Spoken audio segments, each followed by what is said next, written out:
সাইয়েদনা আবু বকরের সময় যুদ্ধ হলো, 70 জন হাফেজ সাহাবী ইন্তেকাল করলেন। সাইয়েদনা আবু বকর রাদিয়াল্লাহু তাআলা আনহুকে ডেকে ওমরে ফারুক বললেন, ও আবু বকর, এইভাবে হাফেজে কোরআন সাহাবীরা যদি দুনিয়া থেকে বিদায় হয়ে যায়, আল্লাহর কোরআনও তো বিদায় হয়ে যাবে।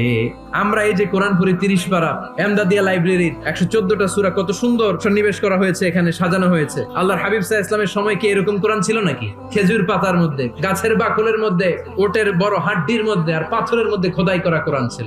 সাইয়েদনা ওমর ফারুক, আমার পরামর্শ হলো আপনি সব বয়োজ্যেষ্ঠ সাহাবীদেরকে একসাথে করে কোরআনের সব কাগজগুলোকে একসাথে করে একটা নির্ধারিত কপির মধ্যে কোরআনকে সংকলন করে ফেলেন। সাইয়েদনা আবু বকর বললেন, যেটা আমার নবী করেন এটা আমি কেমনে করি?